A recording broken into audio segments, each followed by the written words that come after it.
नीमचपुर गांव में बूढ़ी विमला अपनी पोती शीतल के साथ रहती थी, तो वहीं उसका बेटा, बहू और पोता शहर में रहते थे। इस बार छुट्टियों में वो तीनों शहर से गांव घूमने आते हैं। उन तीनों के आने पर विमला उन सब के लिए मक्के की रोटी और सरसों का साग बनाती है। वाह माँ, आज तो मजा ही आ गया। बड़े दिनों बाद गांव का ये स्वादिष्ट खाना खाने को मिला है। माँ, मुझे नहीं खाना ये सब। दादी माँ, यहाँ कुछ अच्छा खाने को कहाँ मिलेगा, जैसे कि चाउमीन, बर्गर, पिज्जा? ये सब खाता है तू?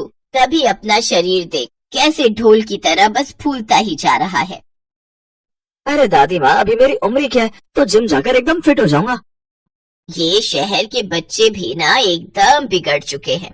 पहले बाहर की महंगी महंगी चटोरी चीजें खाकर चर्बी बढ़ाएंगे, फिर पैसे फूक फूक कर उस चर्बी को घटाने के लिए जिम जाएंगे। समझोगे, शहर में ना आपके पोते का स्वैग है। स्वैग का तो पता नहीं, लेकिन फैट जरूर है, मोटा कहीं का।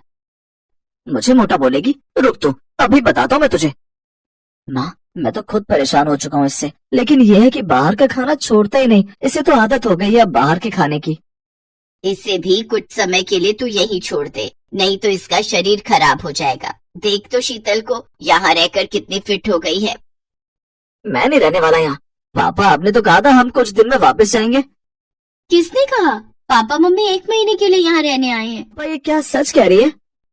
हाँ बेटा, इतने सालों बाद आए हैं तो अब 1 महीना तो रुक कर ही जाएंगे ना। पापा, आप मुझे 4 दिन बोलकर यहाँ ले आए। अब मैं बिना मोमोज बर्गर के कैसे अपने दिन काटूंगा? शीतल की बच्ची, जाओ, मेरे लिए मैगी पास्ता रखा है बैग में, उसमें से कुछ बना ला। ये मैगी पास्ता खाकर ना तो बस पेट ही खराब होता है। मैं तेरे लिए दाल, चावल और सिलबट्टे पर पिसी हुई धनिया की चटनी लेकर आती हूँ। नहीं खाना मुझे ये सब, जा तू वही बना जो मैंने कहा है। कुछ देर बाद शीतल रोहन के लिए मैगी बनाकर ले आती है। रोहन वो मैगी खा लेता है। फिर शीतल भैंस का दूध निकालने के लिए चली जाती है। तभी रोहन भी वहाँ आ जाता है। अरे, भैंस में से दूध तो कोई भी निकाल सकता है, मैं तो चुटकी में निकाल लूंगा। ओ मोटे, तुझे आता भी है दूध निकालना? तू तो बस फास्ट फूड खा खा कर ढोल बन गया है। शहर का चटोरा खाना खा खा कर तेरा शरीर खोखला हो गया है। रहने दे, कहीं तेरे हाथों की उंगलियां ही न चटक जाए। तू बाल्टी मेरे पास दे, मैं दूध निकाल कर दिखाता हूँ कैसे निकलता है। रोहन बाल्टी लेकर भैंस के पास बैठता है और दूध निकालने के लिए उसके थन पर हाथ लगाता है।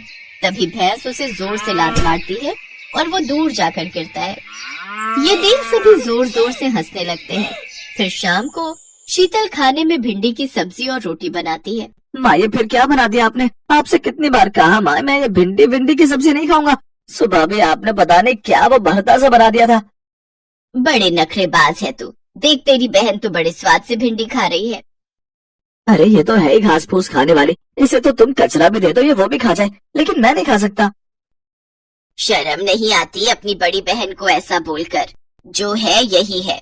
तू गांव में आया है, अब तुझे यहीं का खाना खाना पड़ेगा। चल अब चुप कर, खाना खा। रोहन बड़ी मुश्किल से जैसे तैसे एक रोटी भिंडी के साथ खाता है और सो जाता है।